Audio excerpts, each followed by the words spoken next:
Welcome to episode 302 of the Amy Ahlers Show, where heart-centered, soulful, powerful women come to release self-bullying. I know you're really hard on yourself. I get it. I am too. And we're releasing those ways, and we're really embracing the truth of our inner wisdom so that we can create success on our own terms and really feel that sensation of shining and rising in the world.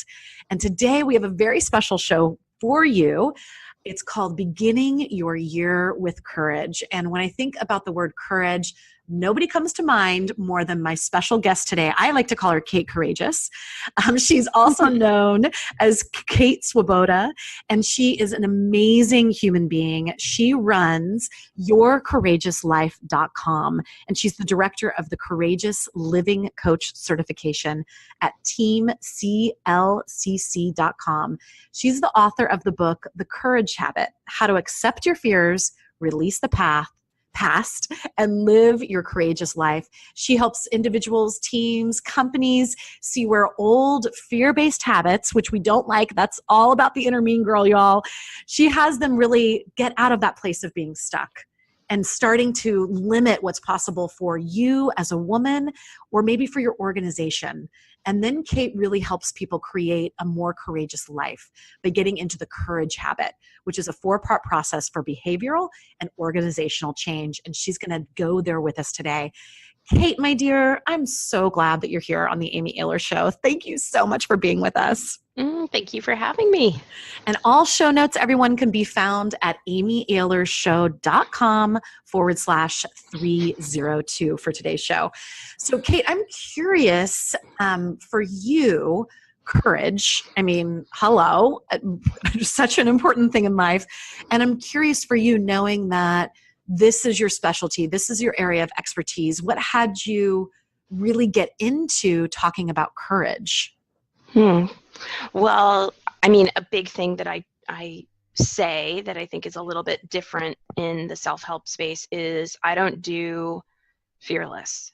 I do fear, less, as in I don't want to get stuck in my fear, or if there's an opportunity to reframe something so that the fear isn't so intimidating, I'd love to use that as a tool. But yes. I don't do fearless. I also don't do like kicking fear's ass. Or trying to get rid of it, trying to placate it. Like if I'm just like good enough and doing it right, like I'll please my fear into not like coming up. So I don't avoid it. I don't placate it. I don't attack it.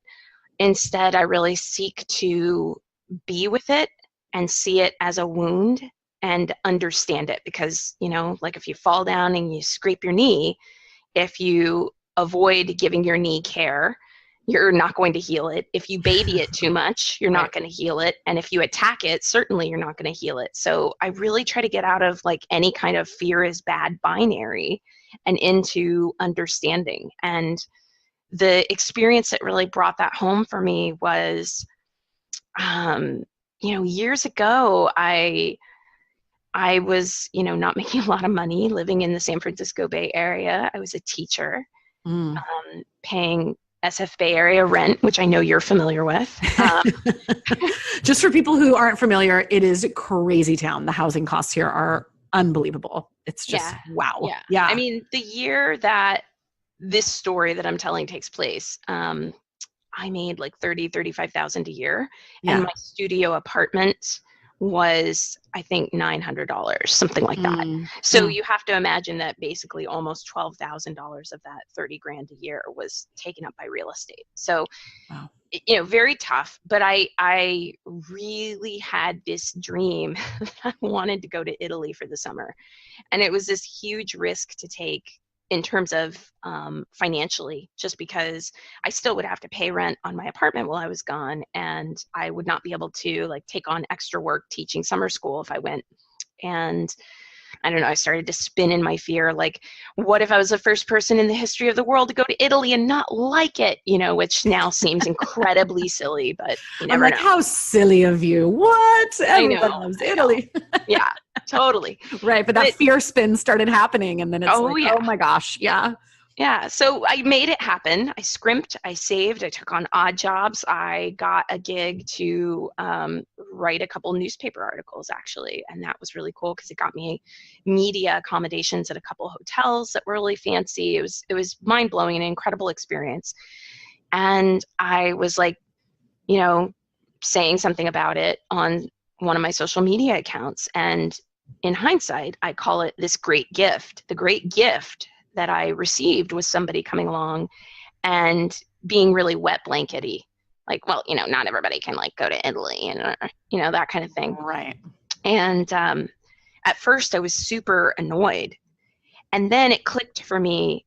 The great gift is that I happened to know this person, and I happened to know like what their job was and about how much money they made. And I knew that they lived in a far less expensive part of the world than me. And they had like 3 weeks paid vacation every year. I didn't have any of that. They had a husband who made almost as much money in salary as they did. I mean, probably $100,000 a year, dual income household in a less expensive part of the world. And, as we say in the Bay Area, I got to download. And like something clicked that the difference between myself and this other person wasn't like the degree of desire. It was that I had been willing to sit with the discomfort and the willingness to take a risk. That actually this person had a lot more by way of a social safety net than I did, but I had been willing to take this risk. And this isn't like a condemnation of that person. I think that it's not very compassionate, and also just not very helpful to be like, oh my God, they're so lame. Right.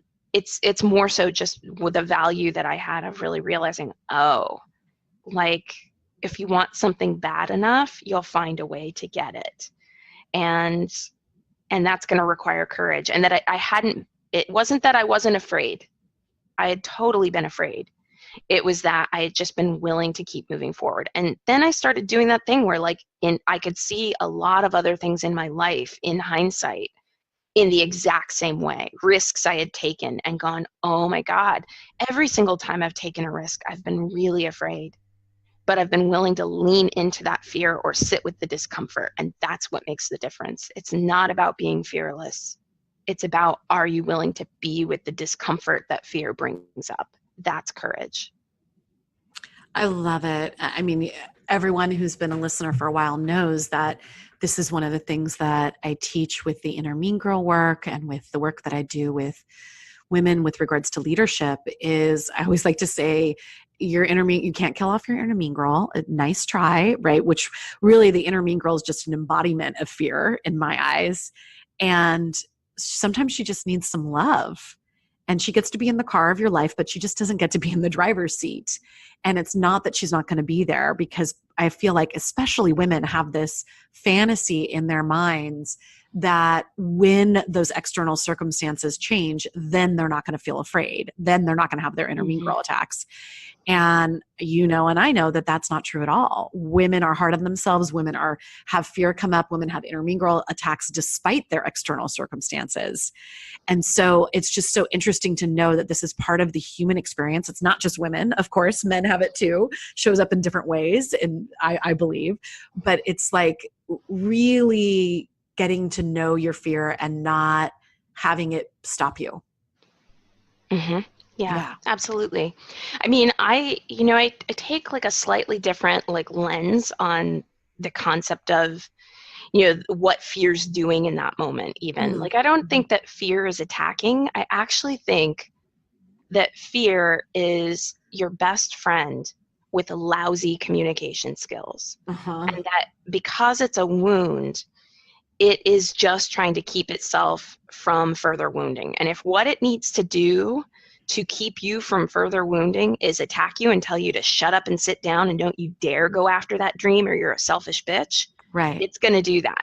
Right. And if what it needs, and this is part of like how I see fear shape shifting, right? Because like not everybody has the voice in their head saying, shut up and sit down. Who do you think you are? Some people have fear that shows up as this like super tricky self-sabotage, and it's still fear. Yep. that's saying, I mean, you don't really need to follow through on that commitment to Right. go to CrossFit 4 times this week. Like, you went twice, that's enough. Right. And then later, I'm annoyed with myself for not being accountable because I get a lot of joy out of every time I manage to like get another 5 pounds on that freaking barbell at CrossFit. Why did I sell out on myself? Right. Or, not speak up, like, I don't want to, like ripple any waves. Like, I don't want to stir anything up by bringing that up with that person. And then later it's like, you know what? I chose comfort over courage. Right. And it's like,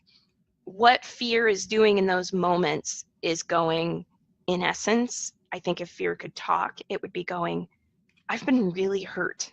Mm-hmm. And like, I'm actually really smart about how to not get hurt again, clamp you down, control you, tell you not to take the risk.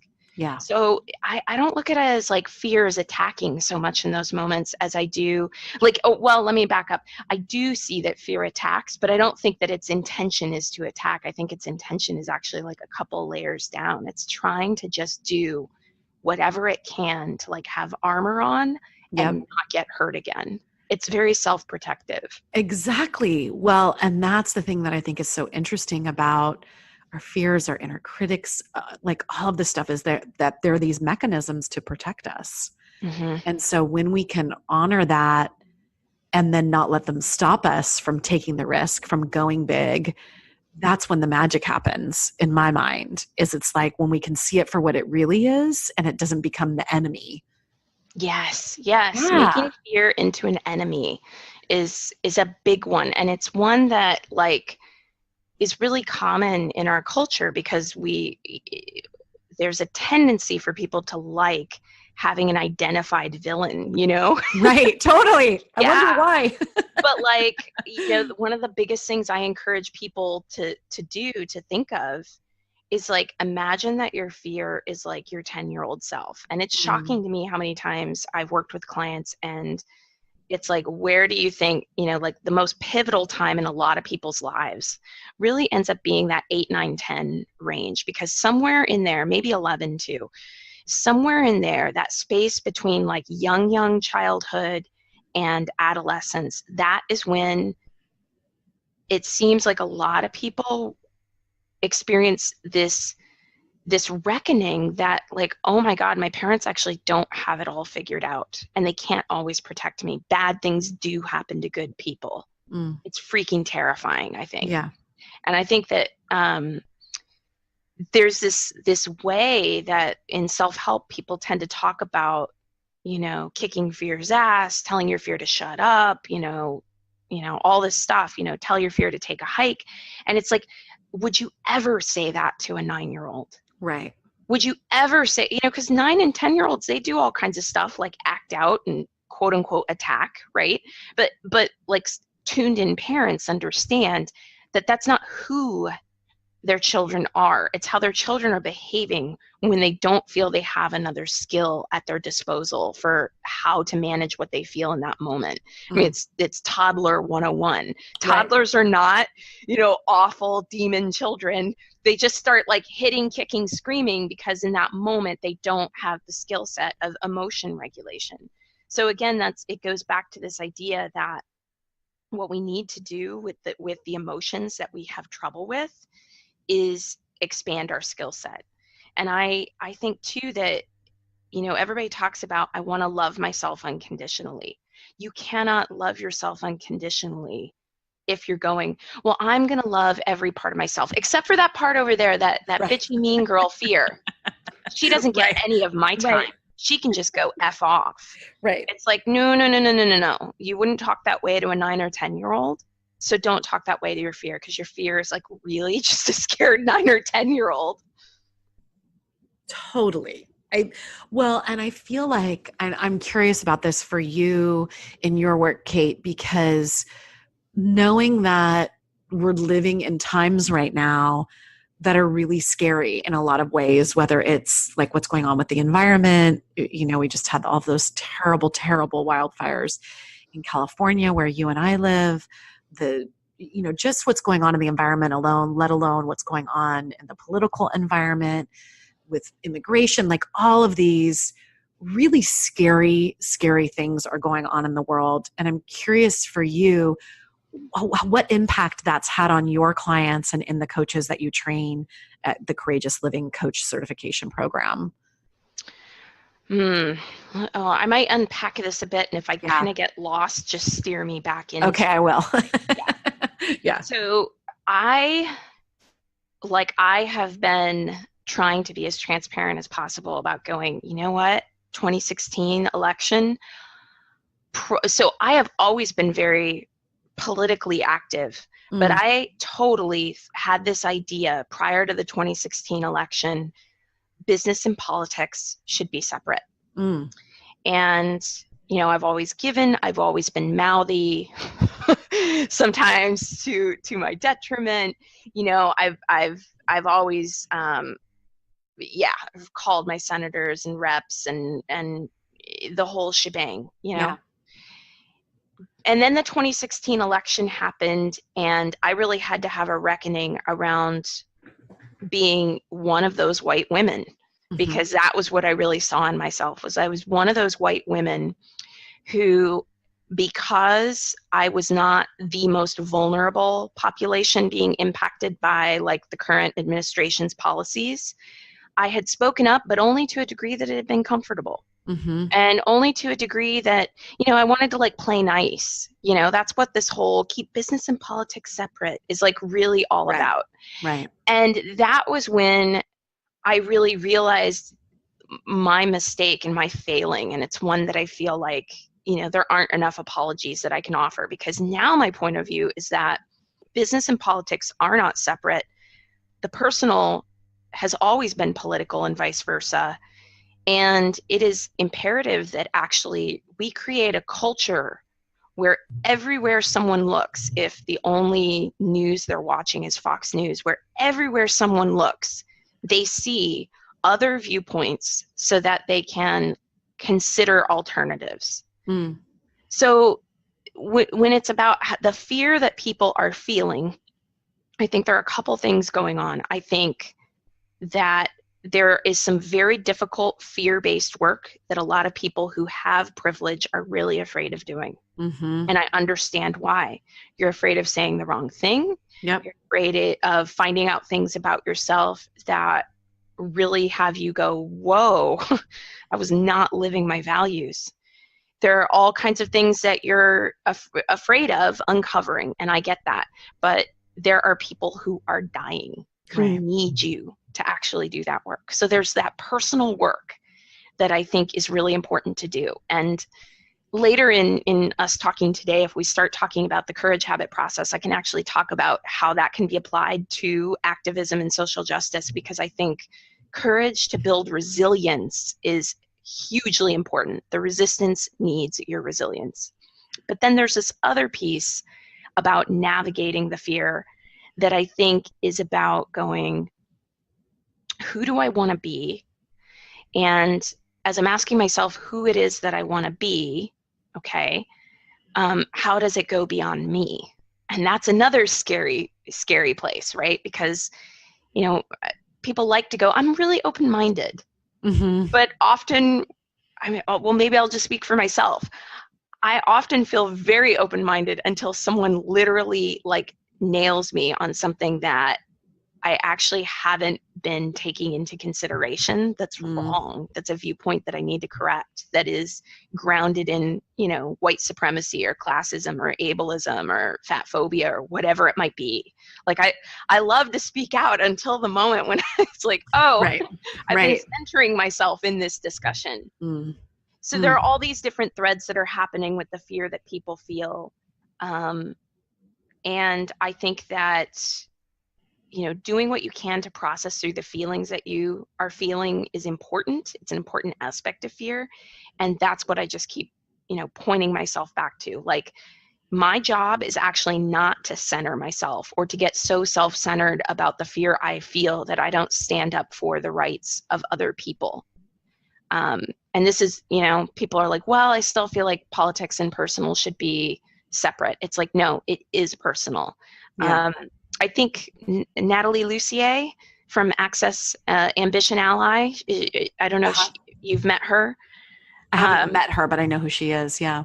yeah, her husband, she's been public about this. Her husband, Robin, was recently prevented from re-entering the country after he's not a naturalized citizen. He wasn't born here. Um, but he does have all his paperwork in order completely. And because of the current administration's policies, he was prevented from re-entering the country after going to Canada to visit family for a wedding. Natalie has been running her entire business and being a single parent to her child. Her child cannot see her father right now. Wow. This is not just happening to someone else out there who didn't follow the rules. This is a perfect example of how these policies can be really, really harmful for people. So this is exactly why we need to really all look at ourselves and what we're contributing and go, okay, like my fear about doing this wrong cannot be the thing that keeps a little baby girl from being able to see her father. Right. I love everything that you said, Kate. And, Sorry, I get a little soapboxy about. no, I think it's so important. And this is a topic that I've talked about a lot on the Amy Ahlers show. And when the show used to be called the Mama Truth Show, I did a whole race relations series and really dove into it and really discovered, with horror, my own white fragility, Mm-hmm. like in ways that I was like, oh my gosh. And it's been really wild to look in the mirror. And I feel like I'm just at the beginning of educating myself. I'm taking a course right now on social justice with our mutual friend, Andrea Owen. Her and I are taking it from this incredible guy named Dr. T. And it's just been so eye-opening. And I really want to encourage all of you that are listening right now to really take a look at this. And as we talk more about the courage habit and Kate's work, to put it through the framework of social justice, to put it through the framework of how can you have those courageous conversations, whether it's at the dinner table with your uncle or going to a march, or whatever it is that you're inspired to do, so that we can really create the change that we need. Because you're right. I remember I did a Facebook live called "Please Do Take This Personally." This was a while ago, because I was like, it's only when it happens to people personally that things change. And it's just, I find it so fascinating. I had a relative that was always like, well, no, gay people can love who they love, whatever, but marriage is just for a man and a woman. And then lo and behold, a next door neighbor moved in and they were a gay couple. And then all of a sudden this relative of mine realized, oh wait, they like don't have the same rights when they go to, if one of them is admitted in the hospital, they're not getting the same tax thing as us as a married couple. And then his views totally changed because it was personal. Or you look at even Ronald Reagan, who was completely against stem cell research, and then all of a sudden he gets diagnosed with Alzheimer's, and then they're for stem cell research because it's personal to them.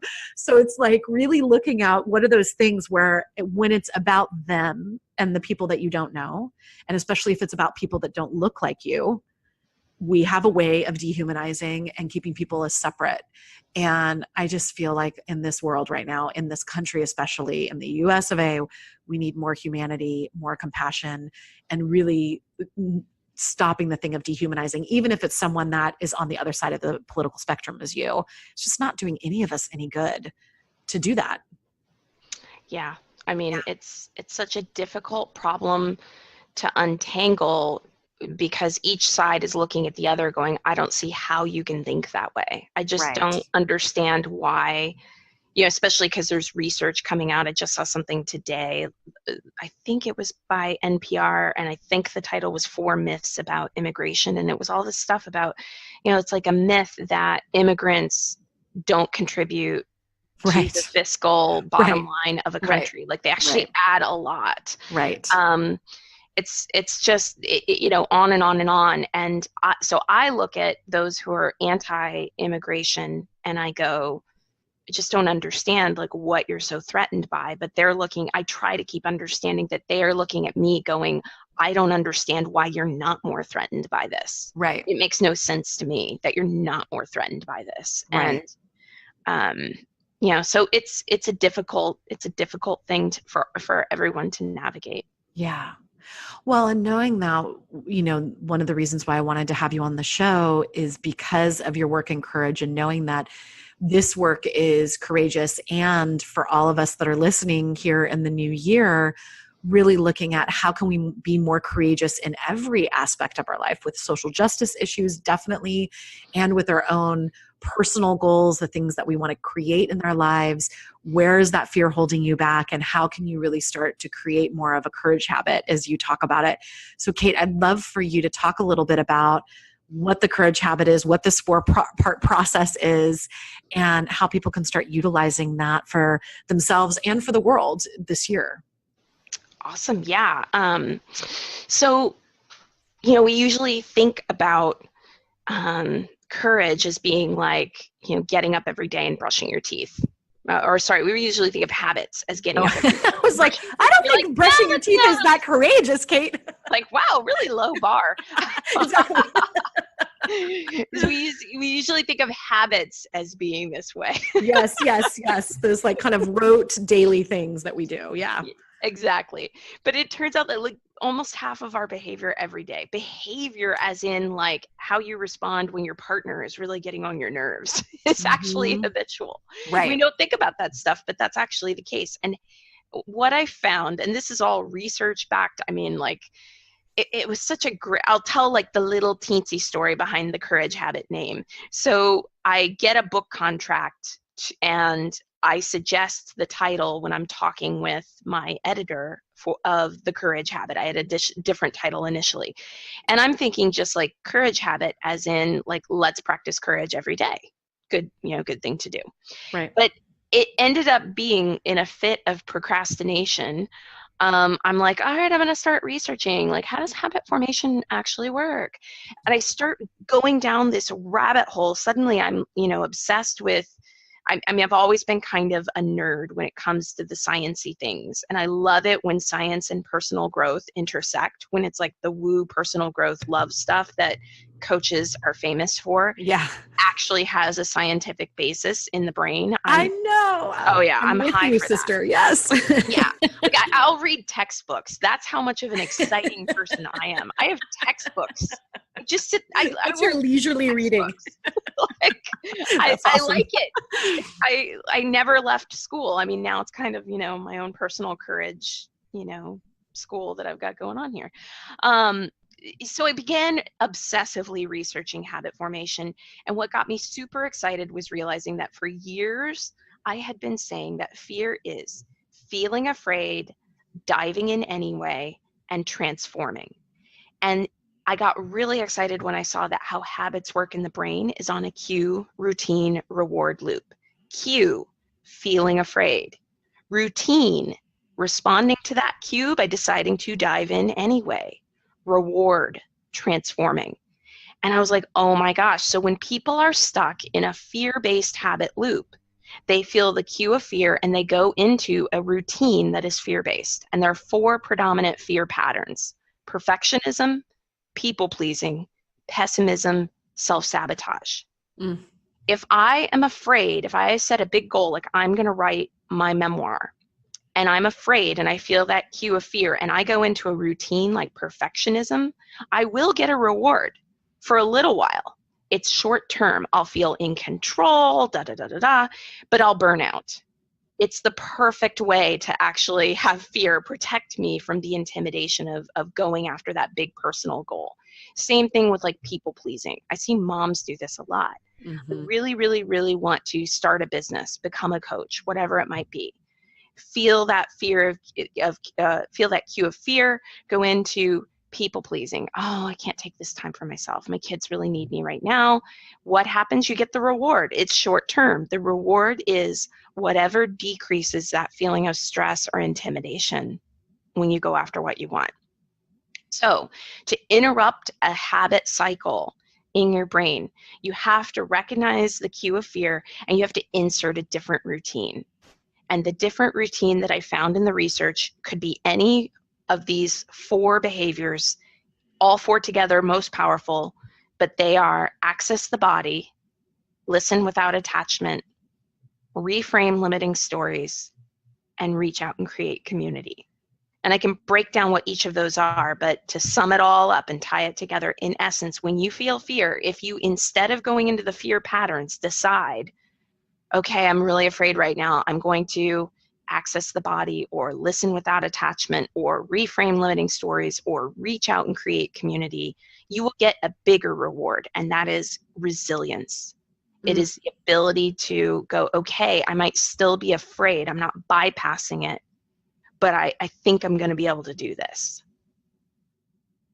So when we look at fight, flight, freeze as a response when something scary is happening, like where does that fit in? Like, I'm curious about trauma, because I know, like, with working with so many different women over the years, and men as well, that there's also this piece of trauma that can get triggered, and then people can go into fight, flight, freeze. How does that fit into what you just said? Well, I'll be a little bit limited in how I can speak to that, because trauma gets into some of the nervous system. Right. And when the nervous system takes over, that's a little bit different than just like sitting at your computer and you need to, you want to write an email to pitch yourself out to somebody, right. And you're feeling like, I don't know what to say. I don't know what to say. That's right. different. When the nervous system takes over and starts to shut you down in the case of freeze, or put you into an attack mode, that can be a little bit different. But the way that I think of it, so there was this noted feminist psychoanalyst named Karen Horney, who said that some of the primary ways that we deal with our relationships is, this avoiding, pleasing, or attacking. That's how we interact. And so when there's dysfunction in the relationship, and I began, as part of my research for the Courage Habit, going, is that true for fear? And that's what I really found, is that how people relate to fear is that avoiding, placating, or attacking, which we kind of talked about a little bit earlier. Yeah. And I think that freeze, fight, or flight can have a similar connection to avoiding, pleasing, or attacking. So, obviously flight would be avoiding. Right.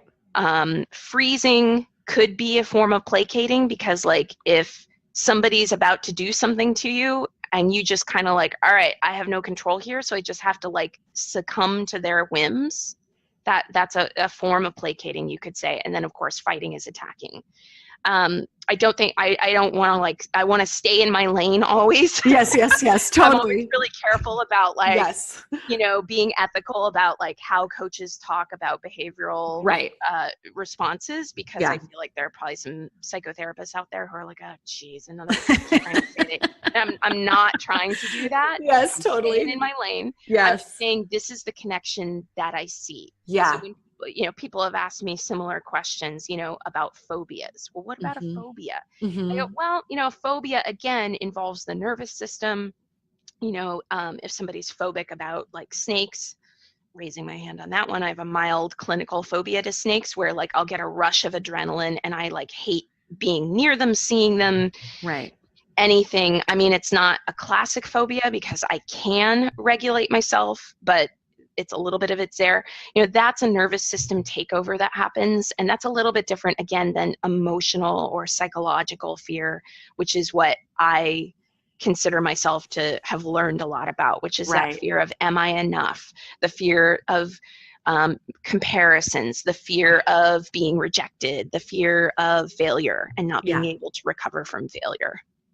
So say the 4 fear routines again. It was pleasing, perfectionism, people-pleasing, which I also call martyrdom, pessimism, and self-sabotage. So everyone that's listening right now, just listen to those 4. Like, as you feel into that, which one is your go-to? Oh, yeah. Right? Like, do you go into that perfectionist trap? Do you go into the people-pleasing trap? Do you just go into plain old self-sabotage? Or what was the 4th one? Or do you go into pessimism? Right. Pessimism is like, you know what? What's the point? It's not even going to work out. Right. It's not going to work out. Right. And I like to say too, we all do all of them. I do all of them, but usually one of them is like a bigger hook than the others. And I'm like, classic perfectionist over here.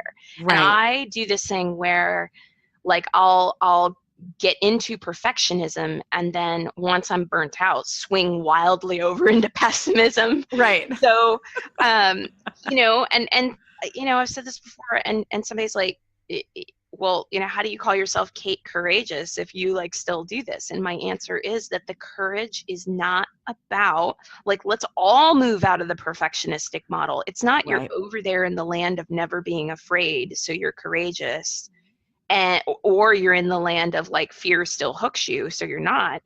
Courage is the willingness to sit with the discomfort. So this is presence, this is intentionality, this is going, you know what, I'm not going to do it perfectly, I'm going to get hooked by fear.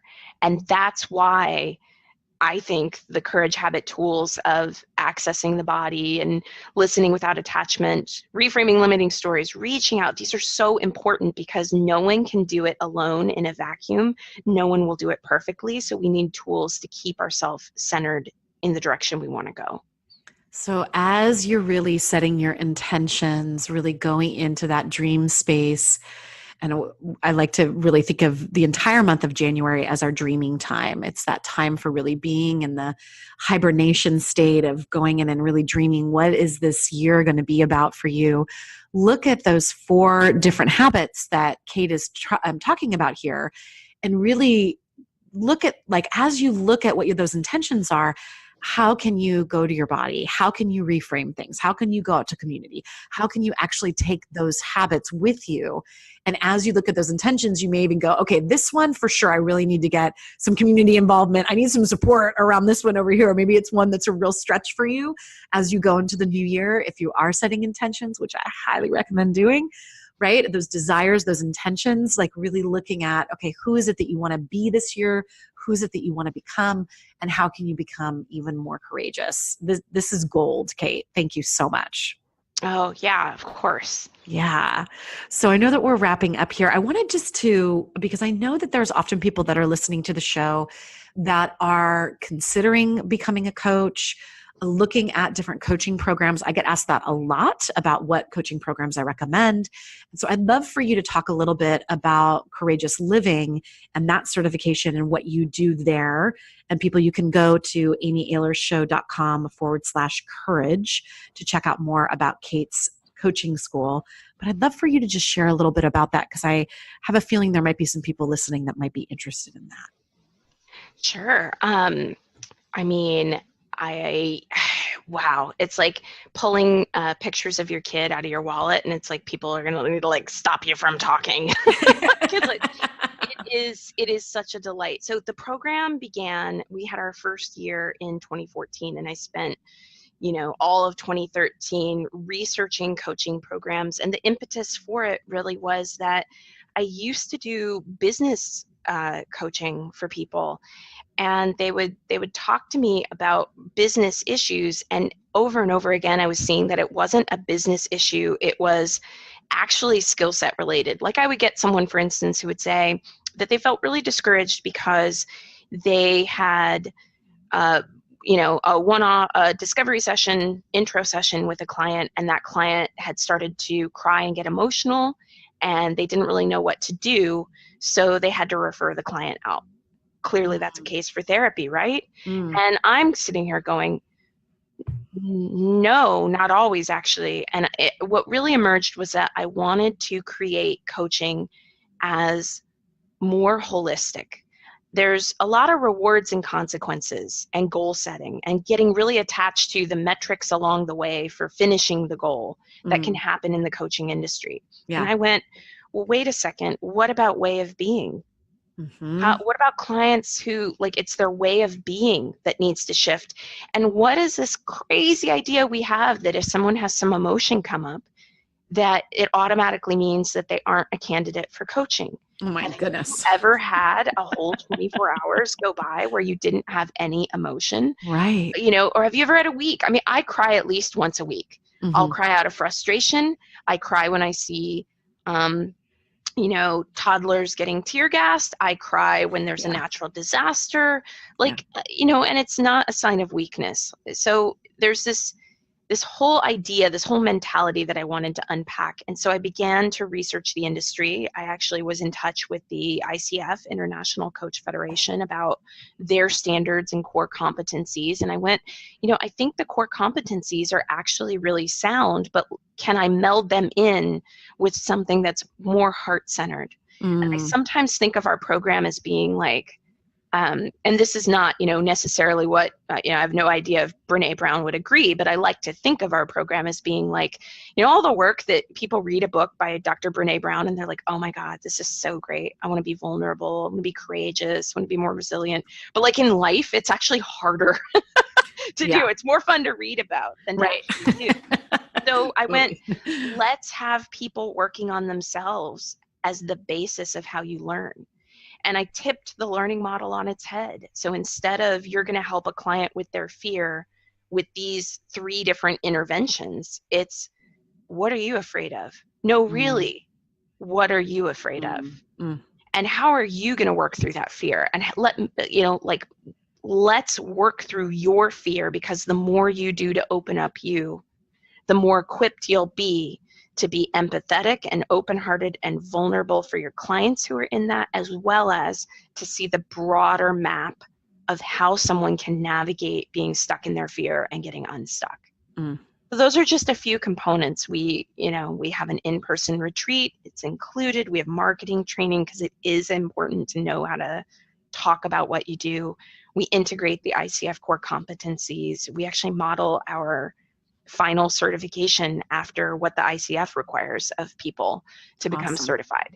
So it's been an incredible journey. And as of us recording this interview, we're going into our 6th year. Awesome. 99% graduation rate last year. It's amazing. We had people from all over the United States, a bunch of different countries flying in to do the retreat. Then we moved to like a tele learning model after that. It's just been incredible. So as you can see, I'm very excited. I love it. Well, I'm glad, because we need to be excited about our work. And I love what you're doing, Kate. So again, you can go to amyailershow.com/courage if you're interested in checking out Kate's Courageous Living Coach certification, which sounds amazing. And I have one final question for you, Kate. It's something that I ask all my guests on the Amy Ahlers Show. And that is, what's messy and what's magical about your life these days? So it's the same thing. I got it. I'm in a growth point in my business, like getting the courage habit, getting a book deal. I shared this with you guys in the mastermind. It felt like, before I got the book deal, like it was the biggest thing that would ever happen to me in my career. And I didn't really dream beyond when that would happen. And then now it's happened, and it's so great. It's as great as everyone says it is. And at the same time, there's this open space that is yet to be filled. And so I am updating until I really know like what my next big vision is. I have been updating so many things on the back end of my business that it literally is like a completely different business right now than it was a year ago. And there are times where I have decision fatigue. Like, it's the best place to be. I'm creating, but it's also decision fatigue, where it's like I have to make another decision about a policy or tech that we're going to adopt or something. And there are times where I definitely want to be like, okay, like can you just decide? I don't even know, but I can't do that because it's me, Yes. So it's like the messy and the magical are both in this growth point where I don't know what I'm doing. I get afraid, I get triggered, but at the same time, I wouldn't have it any other way. Beautiful. So with that, I want to say thank you so much to Kate. I want to remind all of you to notice those places where what happens when the cue of fear comes up, and where you go to, and how you can start really cultivating a courage habit in every area of your life, and continuing to cultivate that courage around social justice issues, the things that are most important to you, and really continue to shine your light, because I know that you'll agree with me, Kate. We need more and more women leaders to rise, and not just any women leaders. I really want to see women leaders that are heart-centered, that are in tune with their heart, that are in tune with compassion, rising in every sector imaginable, whether you're in the corporate sector or the political sector or entrepreneur, or your stay-at-home mom that is doing this for her family and volunteering at school, whatever landscape you're in. I just keep envisioning more and more and more women rising. And so keep that in mind. Keep being courageous. And with that, it's Amy Ehlers signing off, reminding you that if you enjoyed today's show, please go and subscribe, rate, and review on iTunes. It means the world to me. I read all the comments, and I love being able to have that happen so that more and more women that are ready to stop self-bullying can come and join us here on the Amy Ehlers Show. So with that, bye-bye, everyone.